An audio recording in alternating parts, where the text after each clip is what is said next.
Yeah, hey everyone, I'm going to go ahead and start. Welcome out. I'm just going to do a quick introduction. أنا بيجي all ينشيات وهيقليني نشله. بتعني بس تشين خلني سني دشتشي دو هشلشني دشنلا. I always get those two confused. It's hashlishi deshche and خلني سني دشنلا. I am Anna Abigail, and I am from the Water That Runs Together people, born further within the Chiefs people. My maternal grandfather is of the Med people, and my paternal grandfather is of the Tangle people. So that is how I am Navajo. I wanted to start off by saying thank you so much to Howard County and the Office of Human Rights for giving us this platform to celebrate Native American Heritage Month last year and this year. And we hope to make this an annual event. They've given us a voice, and it's been highly successful. And they continue to include us in the conversation and things such as Indigenous Peoples Day and reaching out to educate people in the community about our issues. Indian country consists currently of 574 federally recognized tribes, each with our own language, our own cultures, our own customs, our own ceremonies.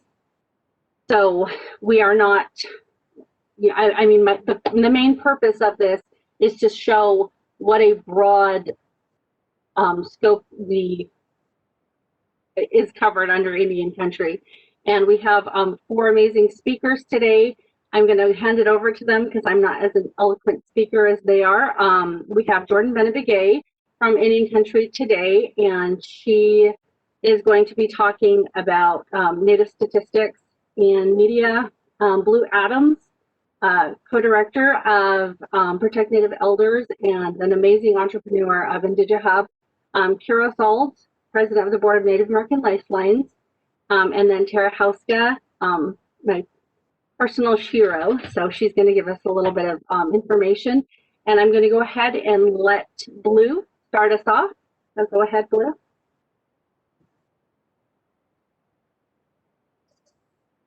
Hi, everybody. First of all, thank you for allowing me to speak today. I'm very honored to be here. I am Mandan Haratsa Ndine. I was born for Bitterwater and on my father's side, Water Buster of the Haratsa clan. I am a restaurateur, but I also focus on rebuilding indigenous economies.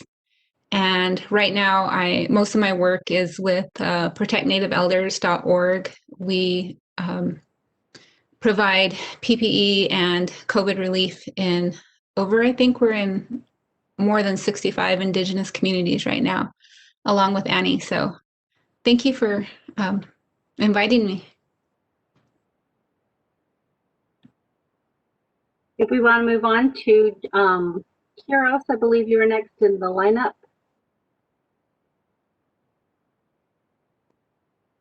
Ringapo, my name is Kiros A.B. Old. I'm Monkey.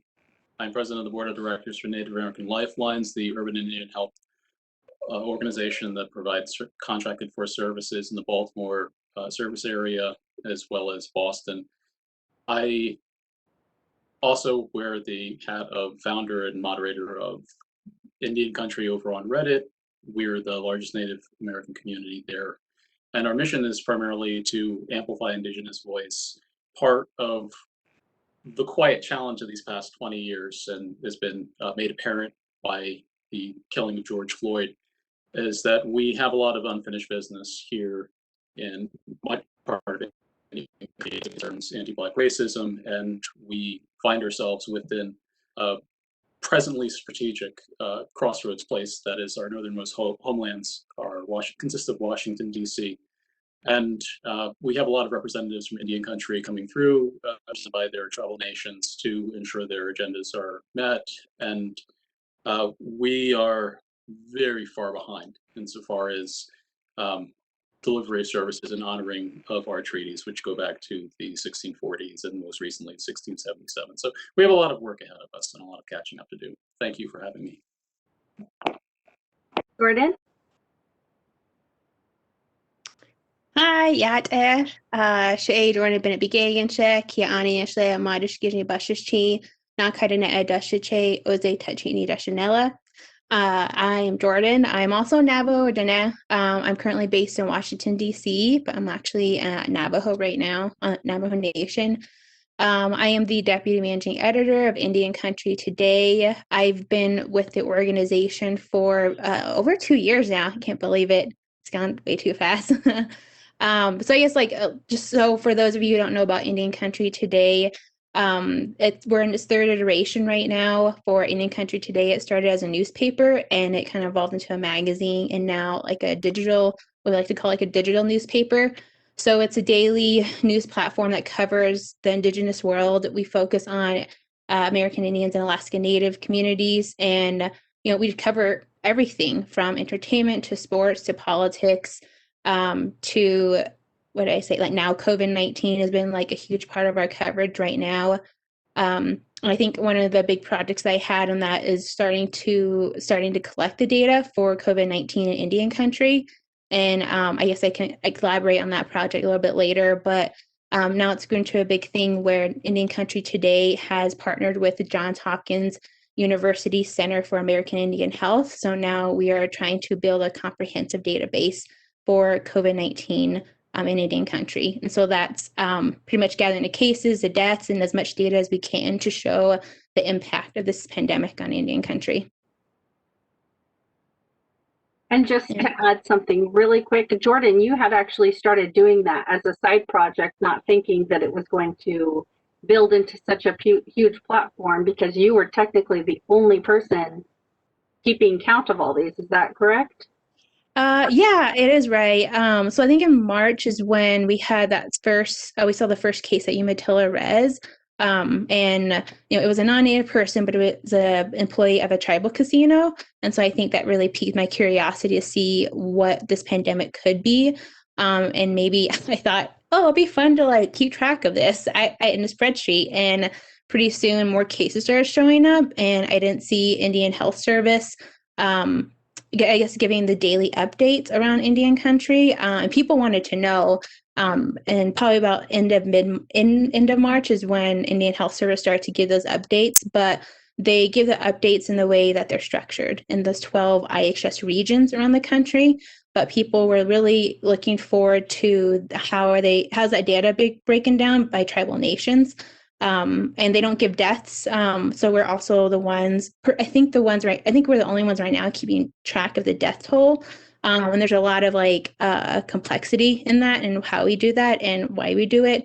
But yeah, so it just started out of curiosity, and now it's developed into this partnership with Johns Hopkins. So it's amazing when you ask questions where it could lead you. Great. And then we'll move to Tara. Hey, Berju Ginawa, and Minawa, Dinaway Baganiduk, Shaboy Koy, Cosmoquality Duty, Coach Jingan Dunchapa. Greetings to those who are listening and to my relatives that are on the call. All kinds of Dene, huh? You guys are just holding it down. Such badasses. Oh my goodness. I'm Bear Clans from Couchiching First Nation. I'm Ojibwe. And do a lot of different work. Ranging from national policy stuff to showing up at financial institutions.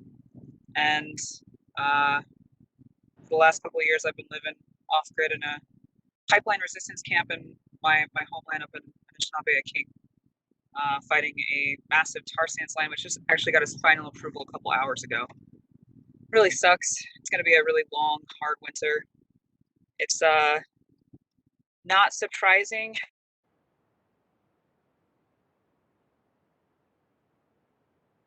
That's not surprising, although it's disappointing to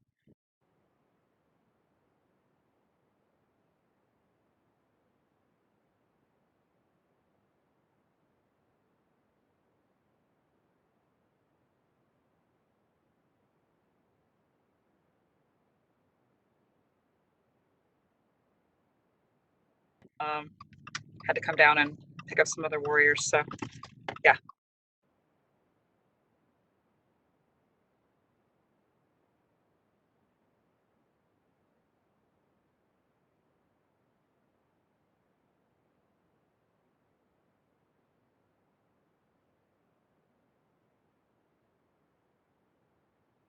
Kiros, I'm unsure if the error is on my part, but I can't really hear. So I'm going to ask you if you could please help moderate as well. Her bandwidth is low because of her location. So if that happens to anybody, just turn your video off and at least we'll be able to hear what you're saying. Okay, I'm not sure if you heard that. Gotta be Kiros, here. so I Got you. Go I ahead. always I'm on Continue. the road like a lot, so it's always my fault. So I actually consider us to be very lucky because Tara is joining us, like she said, from the road. So thank you so much for taking time out of your ridiculously busy life. I first learned of Tara with the opposing native mascot tree. I had just moved out to the DC region, and she and Amanda Blackhorse were two of the two huge icons that I just thought the world of. And they had kind of started my path of advocacy. And then, of course, once I had children, that became even stronger, the need to speak up and have our voices heard and let people know that we are still here. I'm actually going to, Tara, if you're in a place where you are able to talk, I'm going to give you time to do that, just in case we hit a bumpy spot. Sure. Is there something, I mean, this panel is just like, we are still here. Is this kind of like, just like kind of talking about the reality where we are? I mean. So it's just bringing awareness to issues across Indian country that span all the way from the fact that we aren't counted or really aren't seen in main media, basically portrayed as a Hollywood stereotype in main media, and that's where Jordan would come in. Blue Atoms just has an amazing concept for how we can help each other within tribal nations for entrepreneurship. She's just an amazing example of a successful entrepreneur in Indian country. Kiros, of course, just has a brilliant mind, a little bit biased here. And then Tara, like I said, you've just done so much, and I think that it would be great to start with a definition of exactly what tar sands are, like why there is such a fight over oil. Maybe start very basic, elementary, and then go to indigenous rights, whether it's environmental or water. Yeah, sure. Listening to all the different things that folks are working on, there's always this question of like,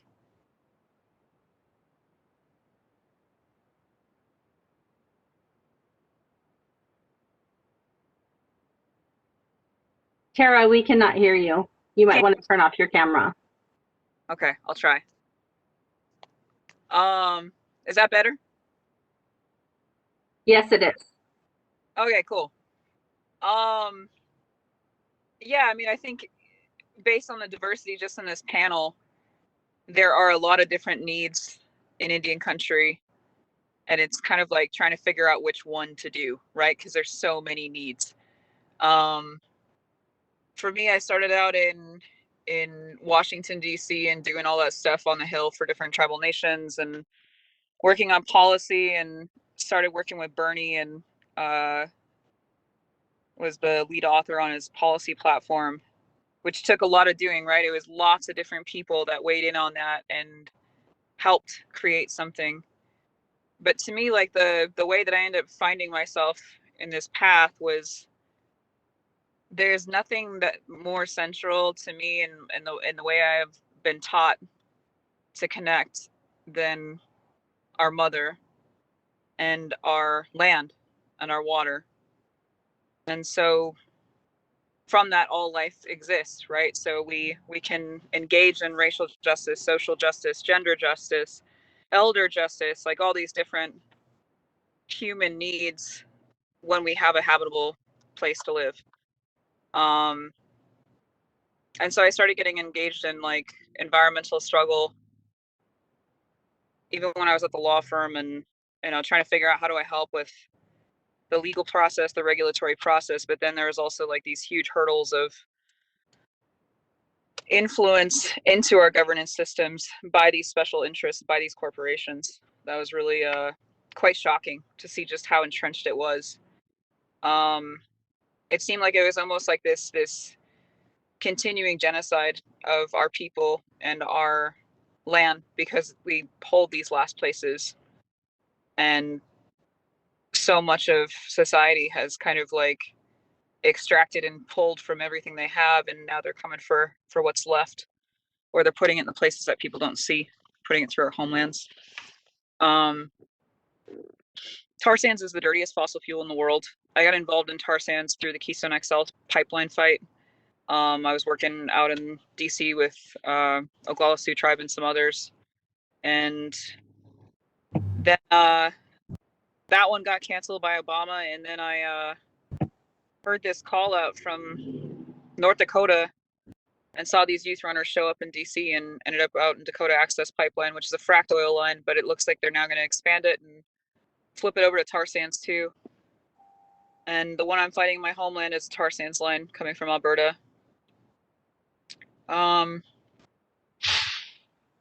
This one pipeline that I'm fighting right now, it has the emissions every year of 50 coal-fired plants.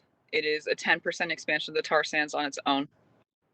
You know, to me, fighting the infrastructure, and to many others, you know, this is like a strategy that's been adopted by many, many people who came before us. Like every movement, like every effort towards change, we're always standing on the shoulders of someone before us.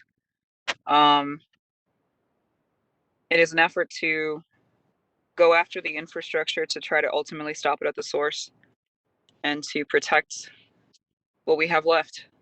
I was given the honor of going up and visiting with lots of different tar sands campaigners who are trying to stop this horrible, horrible, destructive force that is more than the size of the UK. It's a crater in the earth that's visible from space.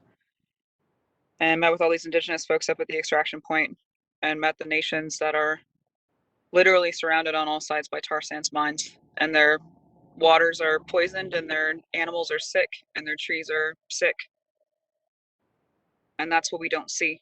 And yeah, that's what I'm engaged in struggle with lots of other people, especially young people that are coming into figuring out what kind of world they want to have. And how can you, what is a word of advice for how people can help in this fight?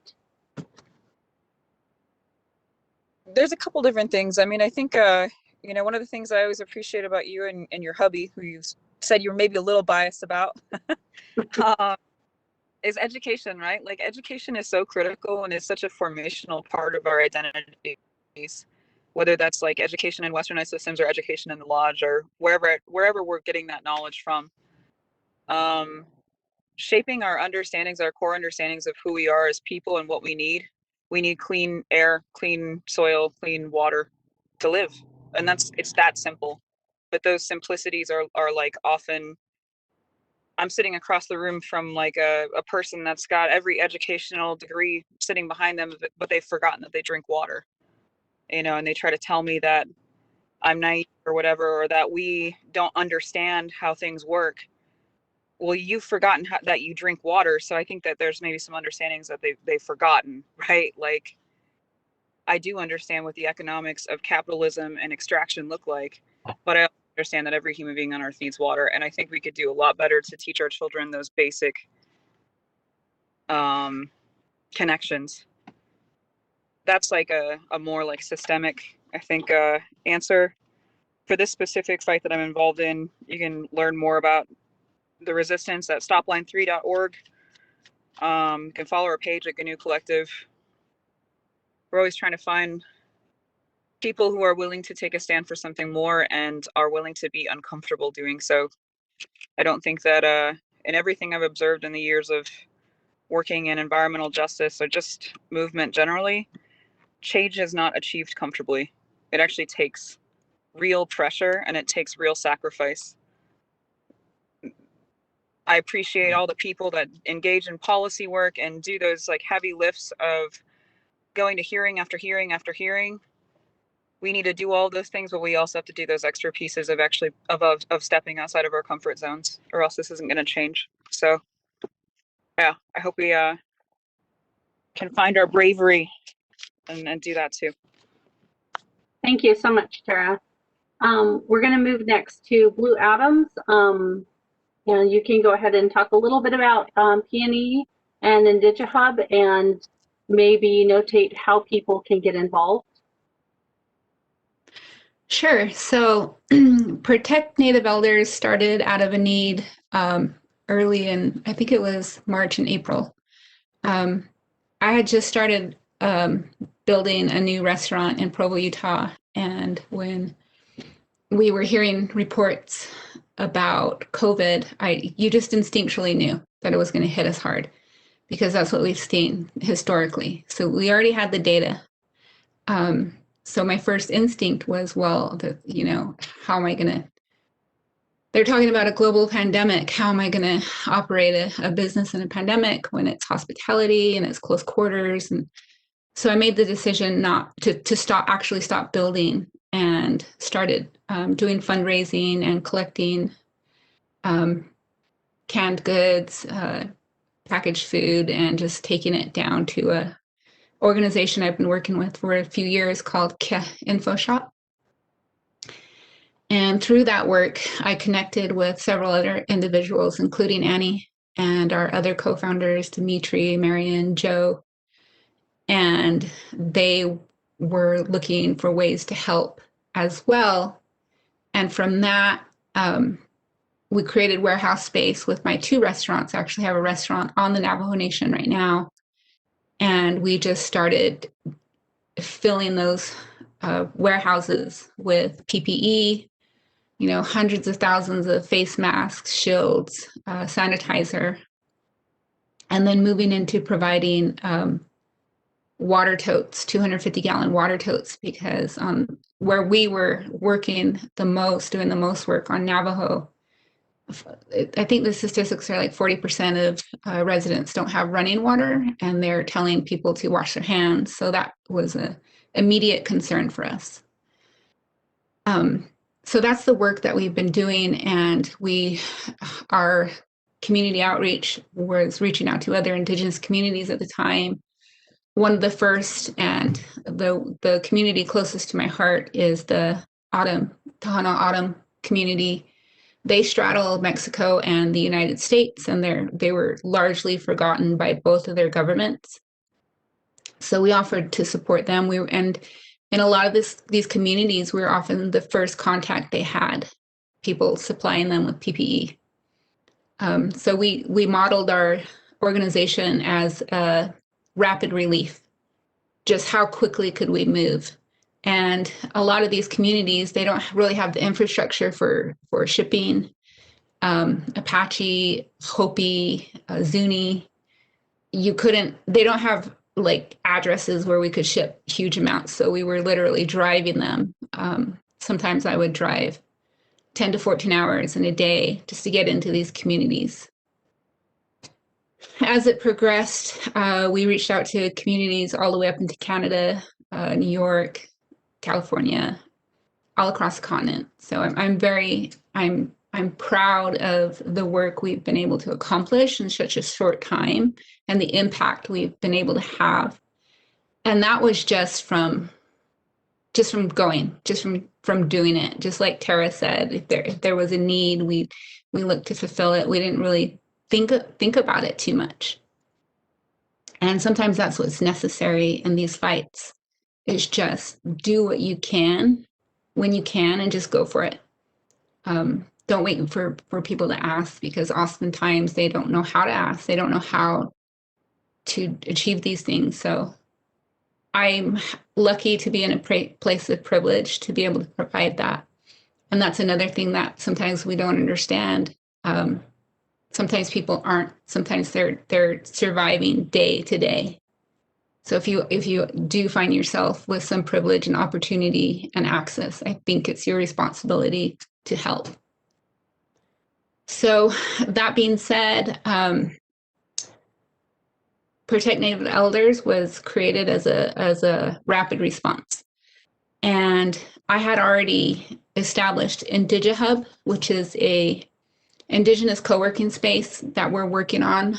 The model for IndigiHub is just to provide infrastructure and access to broadband, classes, education, and create community space. Again, I'm going to speak to Navajo because that's what I know. That's where I grew up. There's very little opportunity for businesses, entrepreneurs, creative types. There's very little actual buildings, or even if they have a building, most of the tribal agencies take up those buildings. So it's really hard to access a brick and mortar space. And if you're going to build one, it can take up to 20 years to get a piece of land developed for a brick and mortar space. So IndigiHub was willing to create that space and share those resources, which I really believe are Indigenous concepts. And what I've learned being an entrepreneur for 20 years is when I went to business school, I was being taught all these principles of capitalism, and it never sat right with me. I just instinctually knew, like, this isn't what I want to do. These aren't the lessons that I'm seeking. So I turned to my family and my community, and now when I'm speaking or I'm teaching or I'm mentoring, I'm teaching about circular business models versus linear and extractive. And what that means is when you're building your business, writing your business plan or building your business model, you're taking those things into consideration. What are you producing? Is it necessary? Is it just going to produce waste? How are you treating your employees? Are you paying them a living wage? In all my restaurants, I try to keep everything. We don't use single-use products. We try to use glass and earthenware and metal and reusable containers. And everything we do, even our to-go containers, they are compostable versus recyclable, because even if you're recycling, only like 60% of those materials are even making it to being recycled. So why don't we just use compostable where they break down within 90 days? Those are all concepts that I try to introduce when I'm teaching about business. So that's a little bit about what we do. And again, I'm just so impressed with the people on this panel. I could just probably listen to you Well, all day. one thing that you had talked about before, Blue, which I thought was such a great concept of natives helping natives, was the fact that IndigiHub, because these resources don't exist for people to build these brick and mortar stores, you're basically, I mean, I think of it, the stories of microlending that happen in Africa, where you're helping build people, like brick by brick, until they're able to stand on their own 2 feet and branch out and find what they can, do on their own. And I also want to plug IndigiHub as providing not just the space to do that, but also the education to do that, telling people how to do that. And I think helping one another, we do have to decolonize our minds and move forward from this, capitalistic view, and know that there is not one person out there that beads.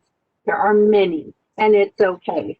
There is not one person out there that is an author. There are many, and it's okay. If we help build each other up, then it makes a bigger pie. Everyone gets a piece of it. Absolutely. So with IndigiHub, we have a cafe, Blackbird Brunch, and Blackbird Brunch is a shared restaurant space.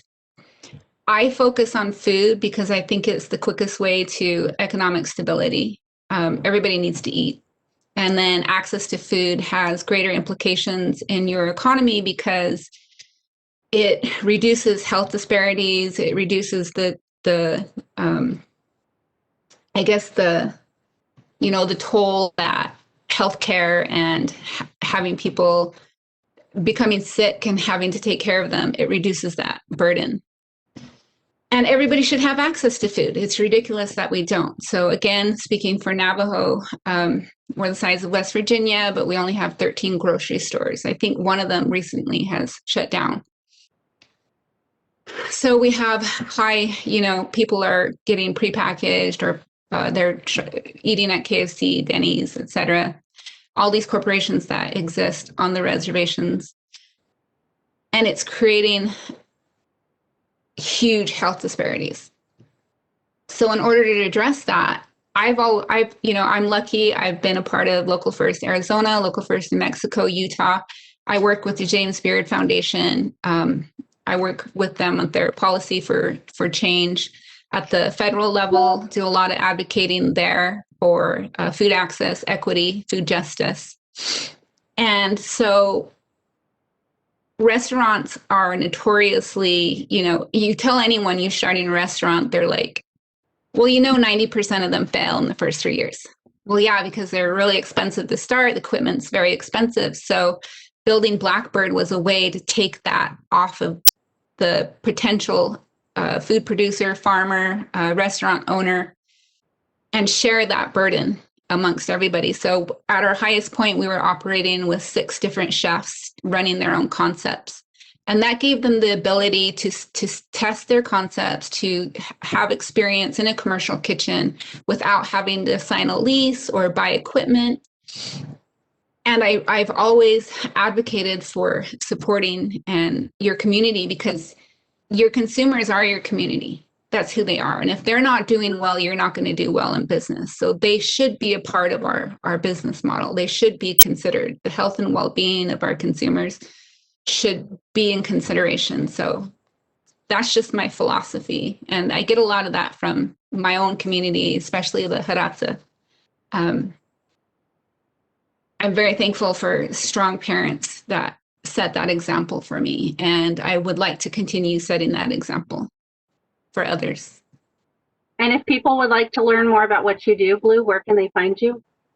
They can just Google Blue Adams. Just kidding. We're at indigihub.org, blackbirdbrunch.com, and protectnativeelders.org. Great, thank you. We're going to move on. Oh, I have parental duties as well. We're going to move on to Kiros Old, who is not speaking on behalf of Native American Lifelines, but he is the board president of Native American Lifelines.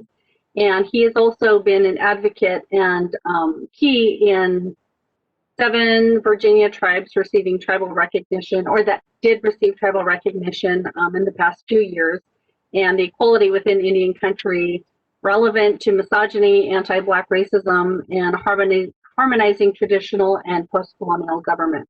That's a mouthful. I thank you. You're very generous as far as the attribution in terms of the recognition.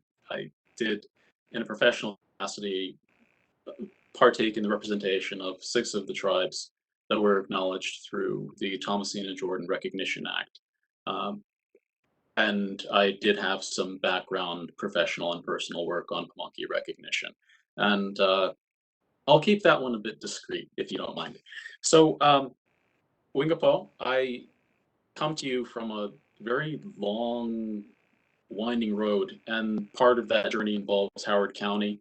I've lived here for the better part of, I'm going to say 36 years, which dates me quite a bit. And as far as where I considered home, as far as my community goes, that would be the Pamunkey Indian tribe, who has a reservation still from 1640s treaties down in King William, Virginia, and they were the leading nation in the Powhatan Paramount Chiefdom, which held sway as one of the powers in this region that is now in these post-colonial times strategically important. But all that, it didn't really hit me, not immediately, but it hit me in different phases in life, where I just started out as a local. I didn't come here from somewhere. My people are from here, my mother's family.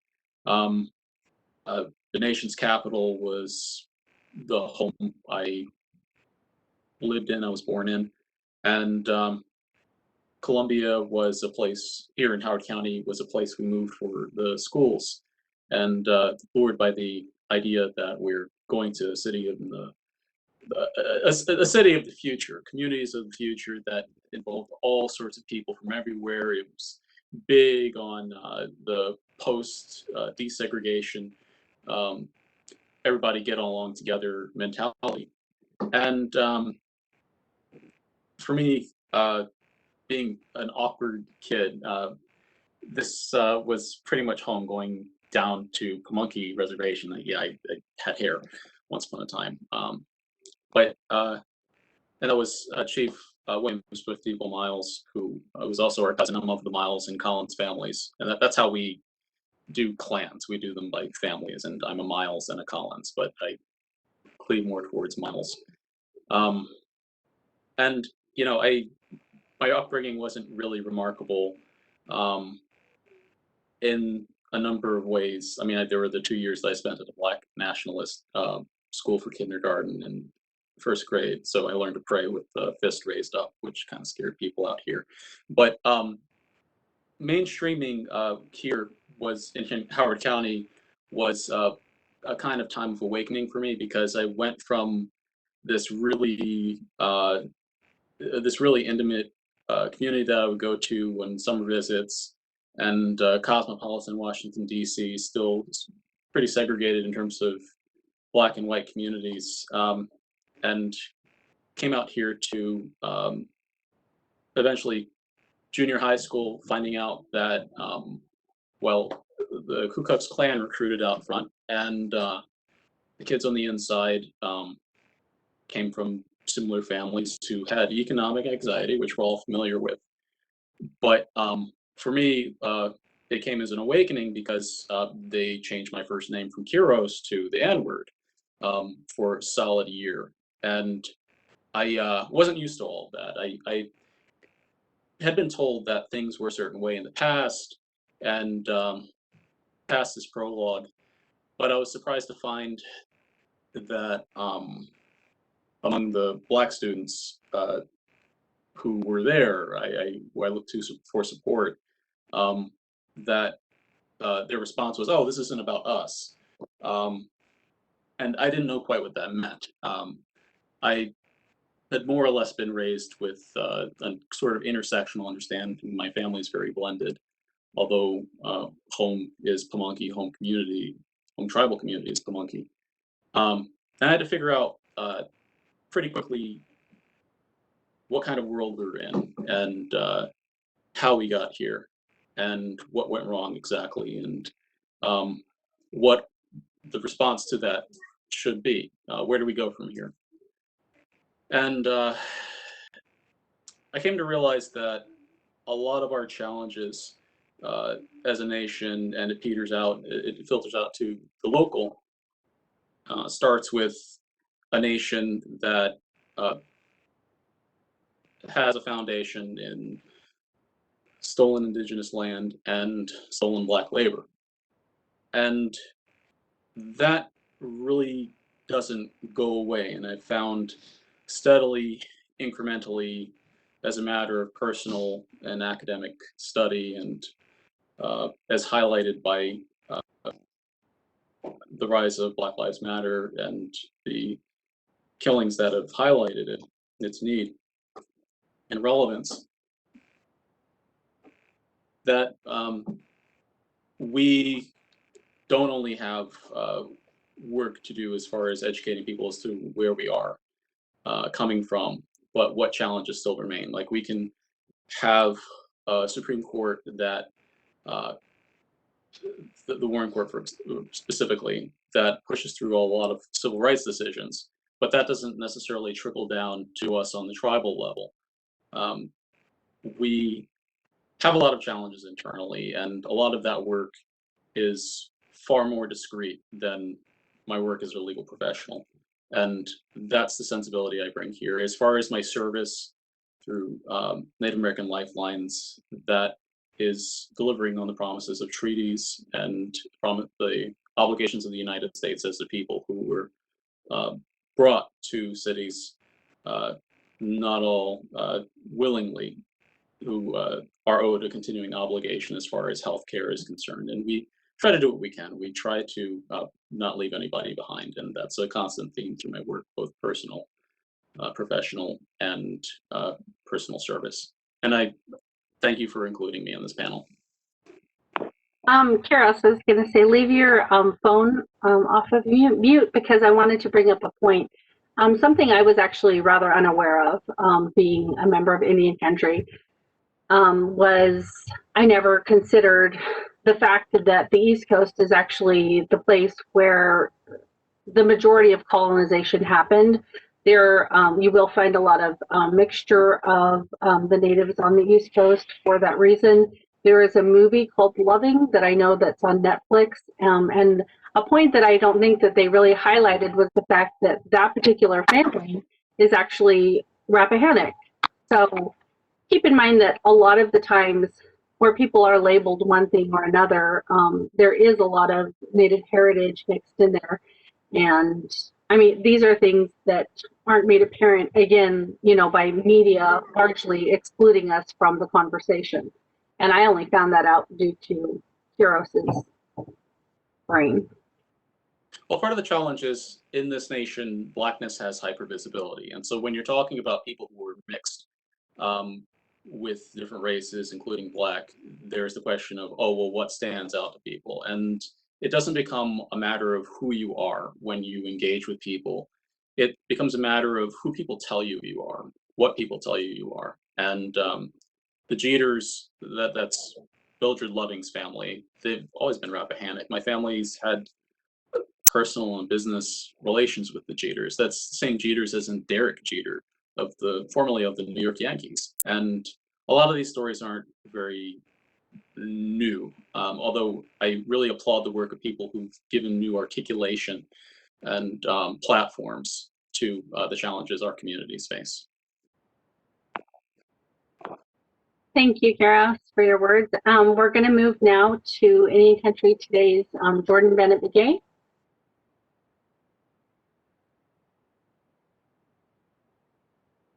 Jordan? Sorry, I'm here.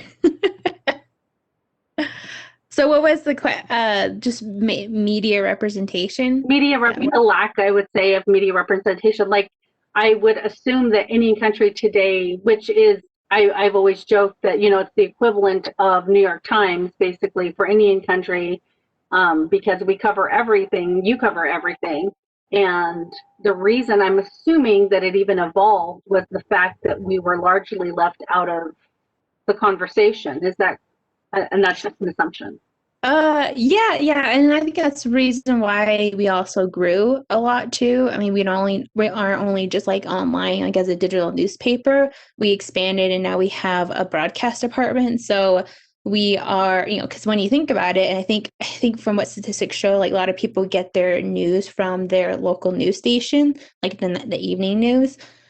So we are working with FNX, and we have about a half-hour show, weekday show, so Monday through Friday, but where we just bring on guests, interviews, and talk about that, you know, that day's news, and different topics that are come up about. And it's funny that that broadcast actually came during the pandemic because we wanted to do, you know, just a better job of informing and educating our communities. We wanted to make sure they knew what was going on when it came to this pandemic because, like I said, mainstream media wasn't doing a great job of covering Indian country. So that's part of why we wanted to, it kind of just started, I think, at the end of March.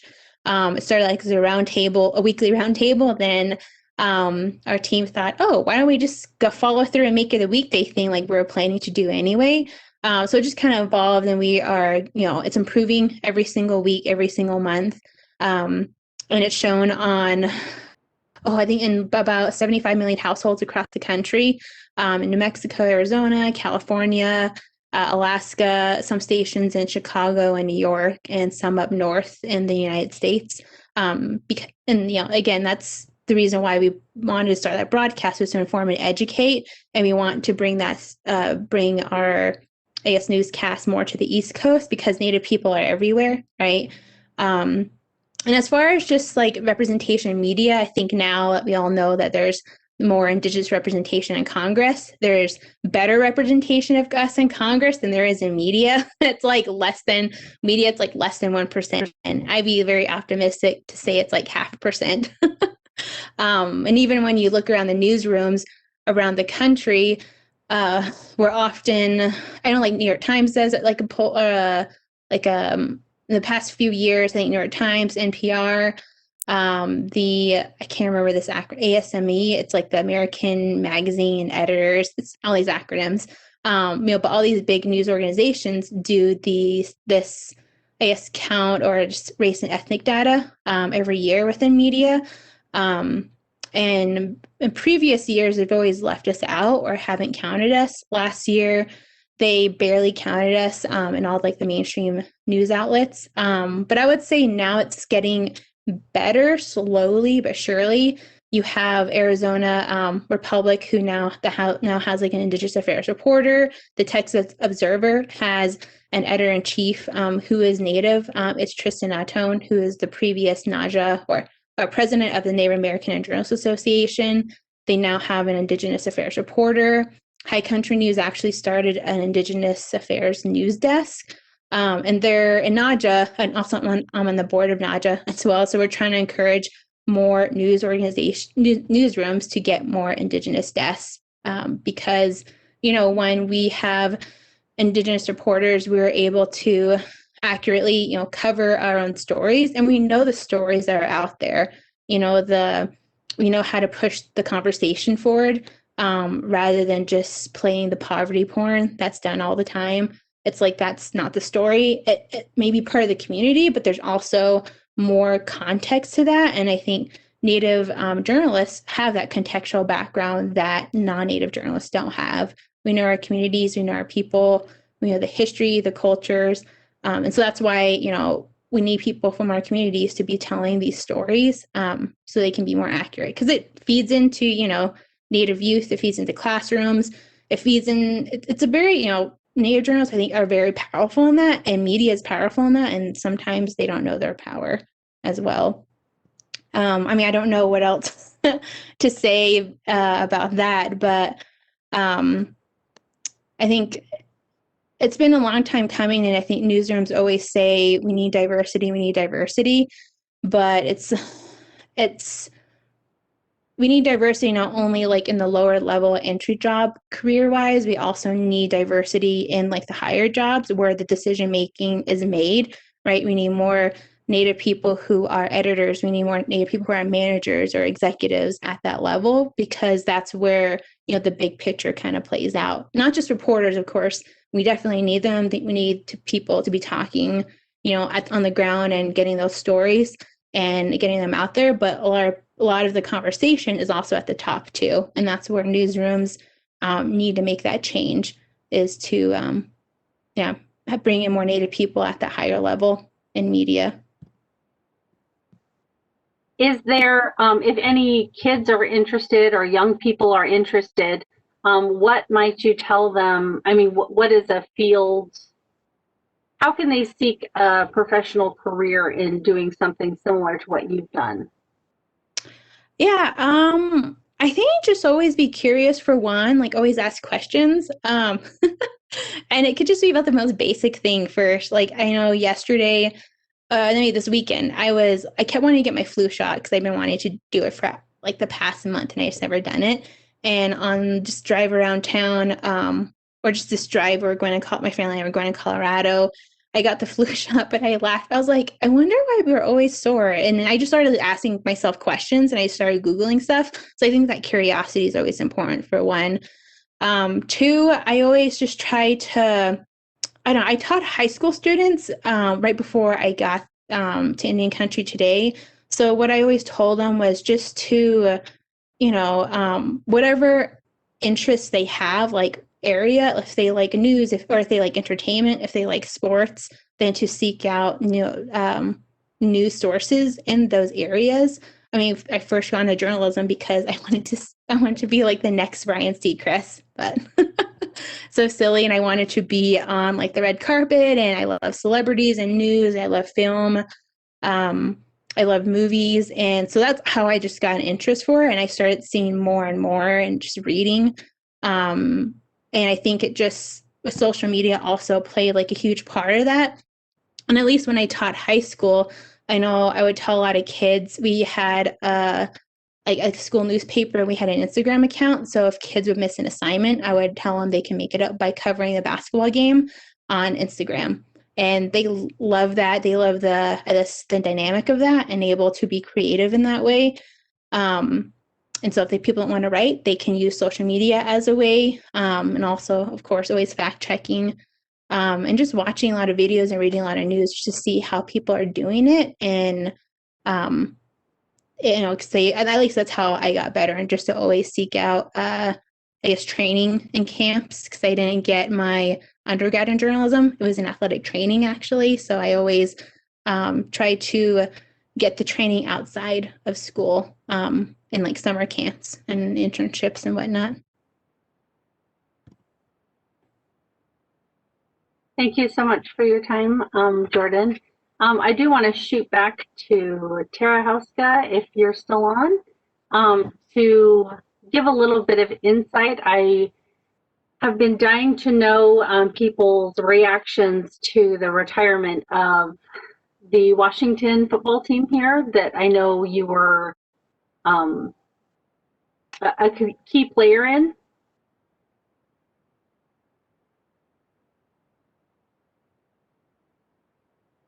Okay, so we will actually move forward. Jordan, I actually did want to talk to you as well as about Are you good there? the something. Nope. You're not. Hi, Tara. Tara? Yeah, you guys still there? Yeah, we can hear you. I just wanted to know All right, cool. what's your take on the retirement of the Washington team name was, and where do you see that as making any progress, or do you feel it was something that Dan Snyder finally succumbed to pressure about? Where do you see things headed in that regard? Dan Snyder didn't come to pressure. That guy is such a jackass. Like, I'm sorry for lack of a better term, but he really is. Like, there's not any better way to say it. I mean, he's the guy who was like, I will never change the name. All caps. You can use all caps, right? He's the guy that was like, I don't care if you guys have been protesting this for 60 years. I don't care about your lawsuits. I'm going to sue Native people. He's that guy. I think that win is squarely on the uprising surrounding George Floyd's murder in Minneapolis. And to me, it's a moment where recognizing the critical importance of intersectionality between Black and Indigenous struggle is absolutely critical. Recognizing that these issues of racial and social justice are intimately tied together. And it was the work of all of those advocates for 60 years laying that foundation. And then the like literal hundreds of thousands of people marching in the streets that opened up this conversation on racism again. And I don't think there's really, it was the final straw. You know, it took cities burning and people marching for a football team name to change, but also for many, many other changes, like abolishing or defunding police, reframing certain rules around police brutality and chokeholds. I mean, it's right in the same time frame as Breonna Taylor being murdered. Yeah, we need to stand together, and that's absolutely clear to me. I wholeheartedly agree. I do think the Black Lives Matter movement really helped propel Native voices as well. So I think that it definitely shouldn't stop there, because there are many races that, all of our children should learn about. Social justice has become an important topic in our household. Obviously, you want to keep the innocence of children there, but these are obvious issues that are alive and well in our society. So thank you for all that you did to help change the name.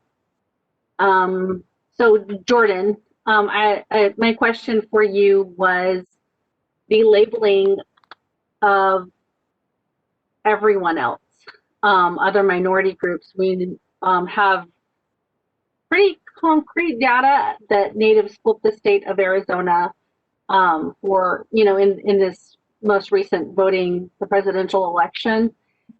And, as CNN reported, we were basically labeled something else. How did Indian Country Today cover that? I think besides the news organization, I think Indian Country, like Native people overall, made it very humorous. And I've always loved our people for that humor. I mean, laughter is medicine. I don't know if people saw the memes out there, but I was just like laughing and like it was just like a complete joke. But then there are, of course, a lot of us were upset, and that is perpetuating the invisibility of Native people, right? And in Country Today, we just covered it, and what happened and what people were, saying about it on social media and why it was so wrong, but also why the data about us is very much needed, right? I mean, I think that's why Illuminative exists right now, right? They are for encouraging visibility of Native people in all areas. And they're also coming up with studies with actual data to, combat this invisibility of data overall. I mean, that's why we started the whole COVID-19 database, right? Because there's no data out there. And I moderated a panel a couple of weeks ago with Naja talking about the invisibility of COVID-19. And it was just really interesting to hear I spoke with Dr. Beth Redbird, who is an associate professor at Northwestern University. So she's a social scientist. And she was saying how it's so difficult for Native people to get that data about Native people and to do polls and just to do surveys because in my words, I said we're so expensive. It's hard to get in touch and find many Native people out there. And she was saying, I don't want to misquote her. Overall, Native people to even do a survey about us, one Native person costs $30 compared to non-Native people to do another survey, a poll. It's less than that. It's less than $10, maybe $5 or $1. So there's much needed resources in order to compile this data as well. And so I thought that was very interesting because, it's right. She said because it costs so much to reach out to Native people in various ways, like phone lines, landlines, cell phones, email, social media. It costs a lot of money and resources. And because there's no money out there, that's why there's no data out there, which that was just very enlightening for me. And I don't know, it was just really, really interesting. I kind of I don't know, I think I'm getting to that point where I'm kind of outrages like that are upsetting, but also it's not surprising to me. I kind of just laugh about it, get angry for a little bit, and kind of move on and think it's already expected right now. So I learned to let roll off my shoulders and to keep going and doing what we need to do. And as reporting, the stories that we're meant to do. And it was very upsetting, though, I think, overall, especially for data. But I think there are a lot of good people out there trying to, create, improve the visibility of Native people in the country. I agree. Thank you so much for your words on that. We did have a question that came in. I feel like it'd be best answered by both Kyros from an urban health, an Indian health standpoint, as well as Blue Adams. The question is, knowing that Indigenous people, in particular the people that live on tribal lands, have been disproportionately impacted by COVID, even requiring the Doctors Without Borders to partner with Blue and protect Native elders and her communities to serve the medical needs. Where do things stand 10 months in? What needs to be done? Is there anything in particular that Howard County and Maryland can do to help in this situation?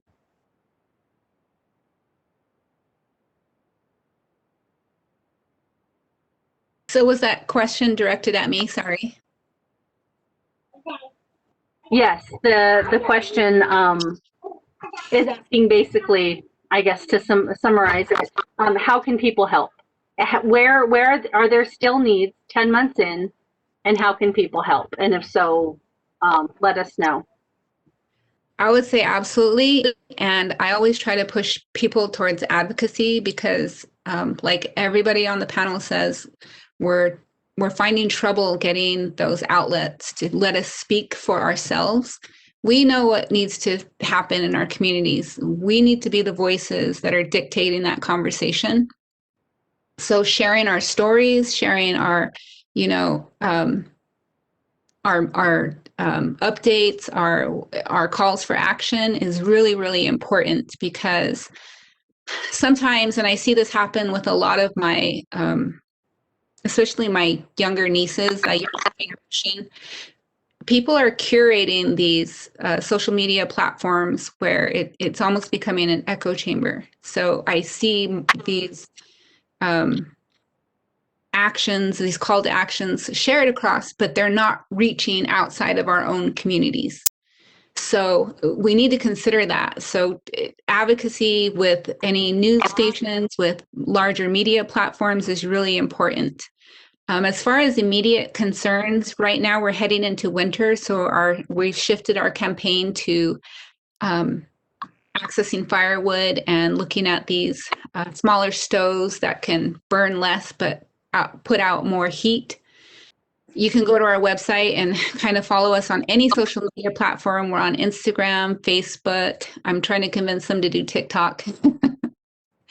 But just that's the biggest piece because we're not heard. We're not heard. Even at the federal level, there's no conversations happening really, but we're seeing that change, especially through organizations like James Beard, and we've partnered with Fiat Chrysler and Google and all of these major.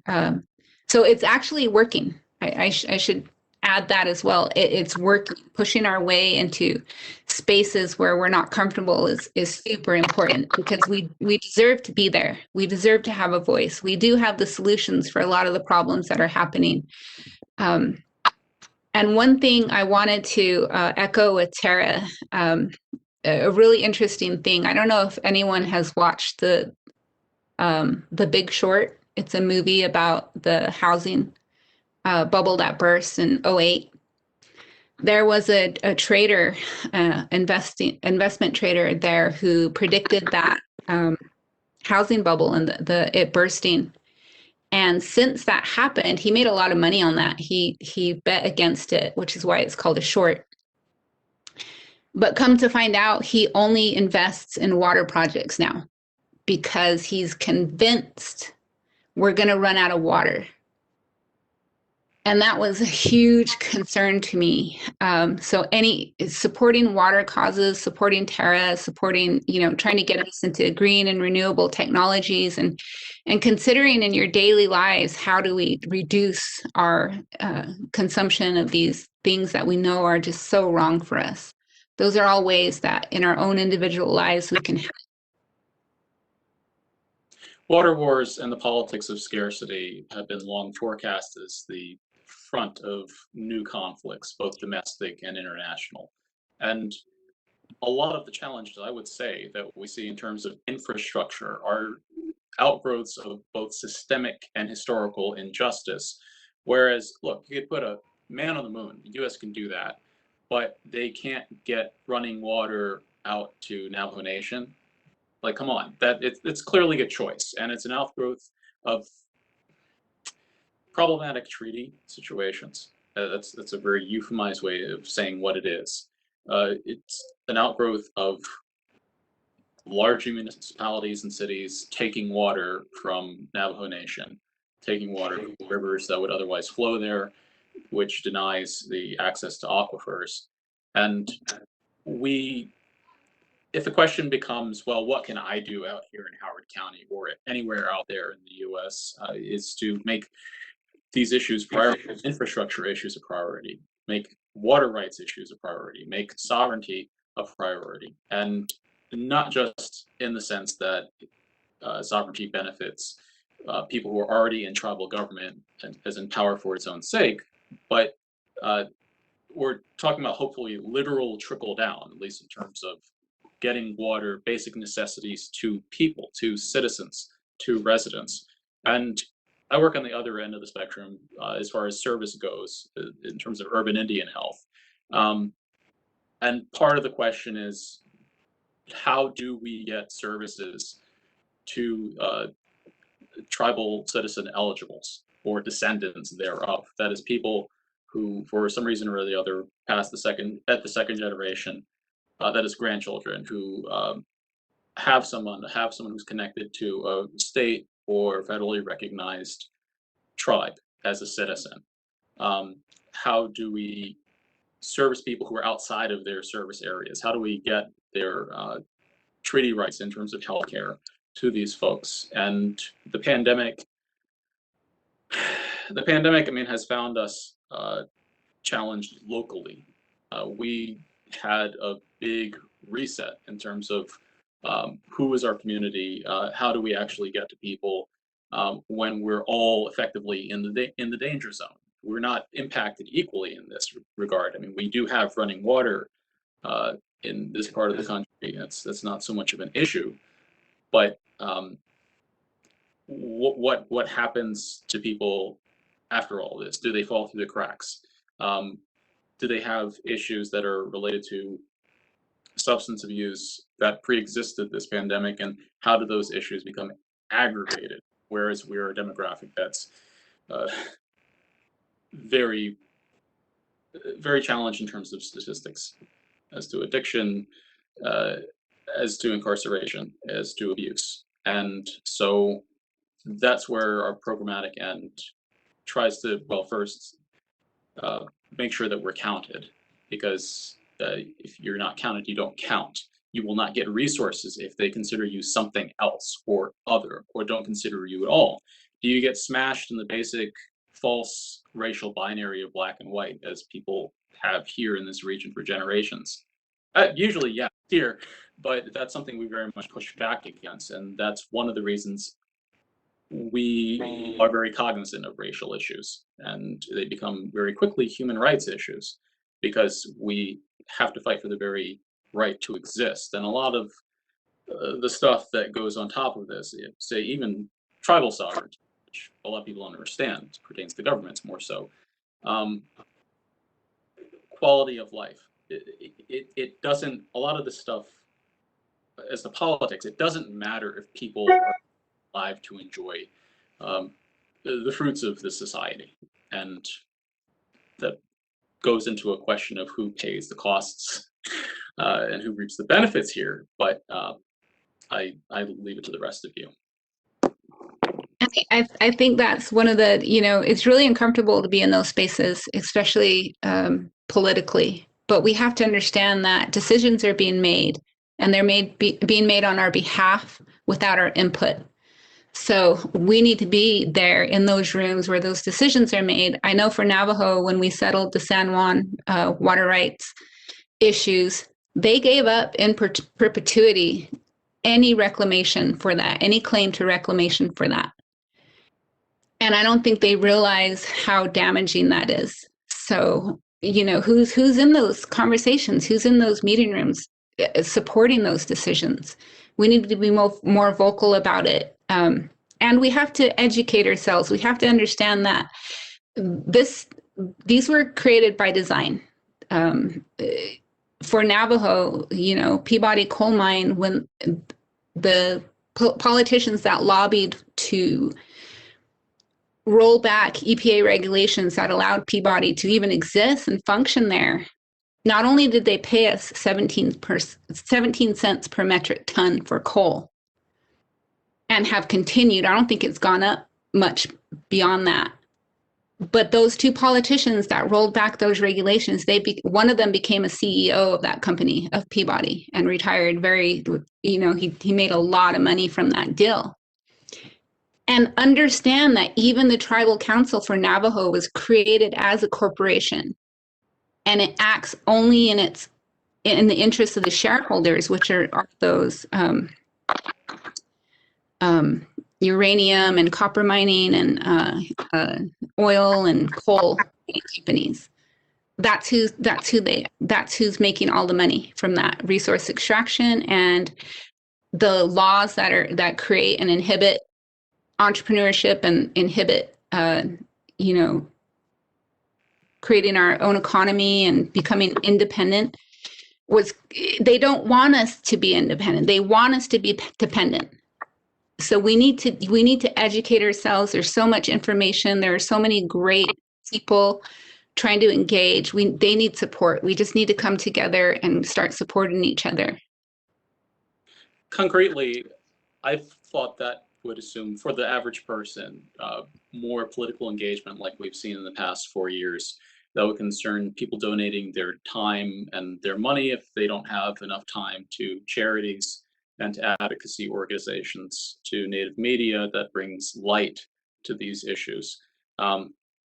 That's what the average person can do, I think, and people can find where their indigeneity is locally, and they can otherwise use Google and see where they could be more effective, what strikes their passion and their ability. But a lot of the pressure as far as internal politics, people on the inside of tribes and tribal governments and tribal citizenships and tribal communities need outside help a lot of the time, unfortunately, in terms of our own vulnerabilities as members of these communities and as citizens, that we don't necessarily have the luxury to be fully vocal about some of the challenges facing us. So we do need help from the outside. And if you want to take a foreign policy kind of imperative here, there's a sensibility that in foreign policy that if you break it, you bought it. The US government's broken a lot and they've built up a lot, yes. And so I say that they have a continuing obligation to keep on building and keep on making right what they've made wrong. That goes as far as, that goes down to the questions of our traditional governments that have assumed post-colonial forms, even corporate. And where are the citizens in all of that? Where are the people in all of that? And where are the human rights in all of that? Where's the process in all of that? You look up the disenrollment epidemic that we have in this country, and you'll see a bunch of stories involving people who have been on the business end of the decision that, oh, well, we can do better by our people if we decide who our people are. And is that in contravention of tribal law? Depends on the tribe. Sometimes it is. I've seen personally that it has been, but that's what the average person can do, and I would advise people to follow Jordan's links.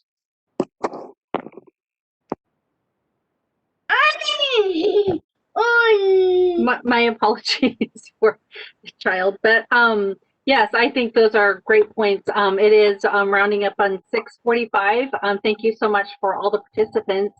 I think we can kind of close with answering the question, how can the average person help? And just like Kira said, it's investing in these, first and foremost, I think, like he said, notating whose lands you reside on and giving proper acknowledgement to that.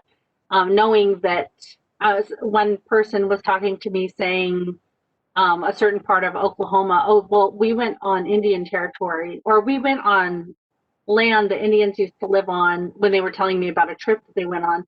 And I had to laugh, and I said, well, technically, all of it is Indian land. All of the United States is Indian country. So I really think it would be smart for people to just not forget that, the United States wouldn't exist if it weren't for Indian land, for Indian country. So I just think to pray to, give proper acknowledgement to that is just in good, it's just good form.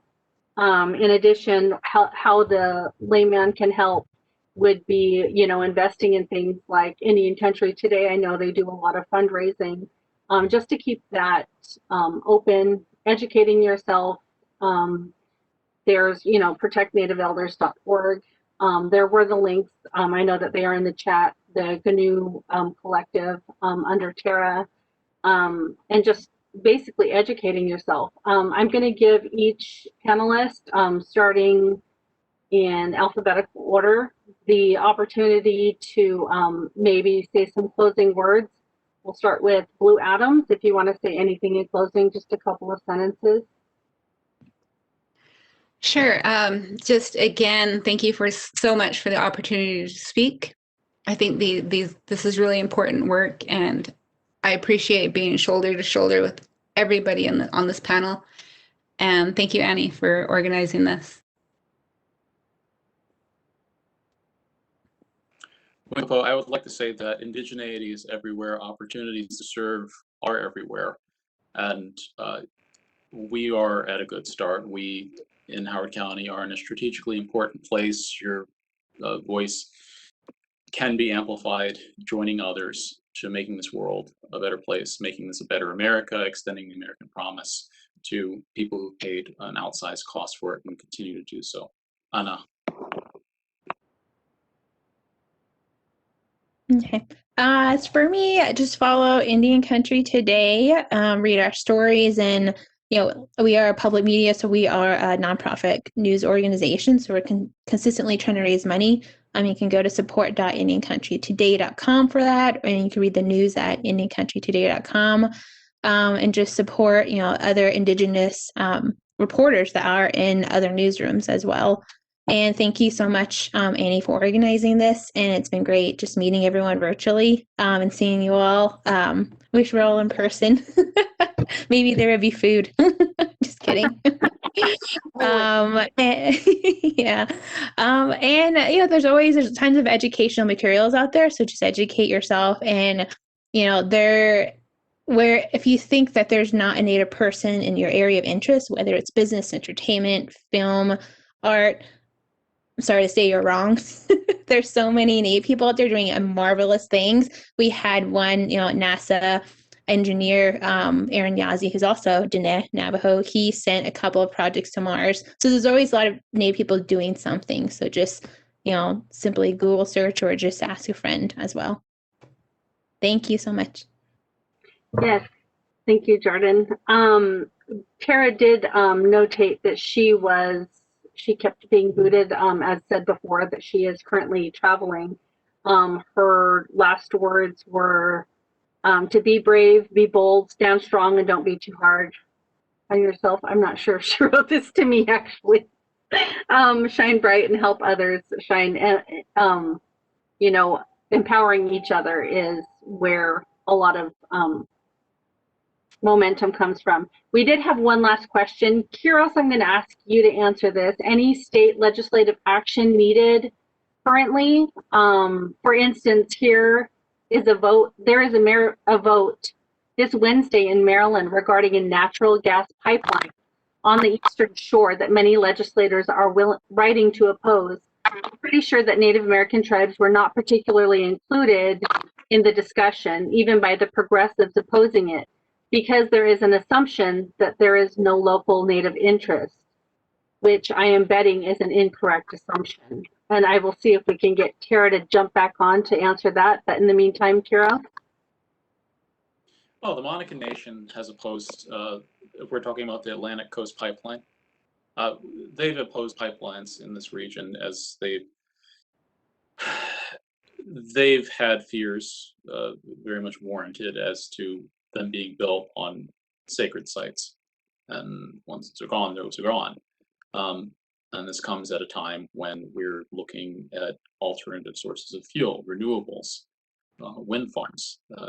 Although we may be entering in a period where a lot of these pipeline issues may be rendered moot. I'm hoping that's where we move as a society. But I defer to Tara. She's followed this in greater detail. That is something I will follow up on. So we have a resource page that will be will contain all this information. Kara, are you back? Okay, I'm not sure who that was. I know Jordan, everyone is having to go. We did say an hour. Sandra Hope does say thank you for sharing all your experiences and for what you do for Indian country. Thank you for everyone that participated. We really appreciate this. Education is the key. Feel free to reach out to anyone on this panel. Thank you so much again to Howard County Office of Human Rights. We will be following up for all of these events that happen for Native American Heritage Month with a resource booklet that they will be posting on their website. They're located on Instagram, on Twitter, on Facebook, and of course their actual website. So you can look there. Tara did answer that last question. And just like Kiro said, she did say to reach out to the Maryland Native Org, so Monacan, and see if there was any kind of consultation. So in that, I want to say Ikihat. Thank you very much, everyone. Thank you for a successful Native American Heritage Month, and everyone have a great evening. Thank you.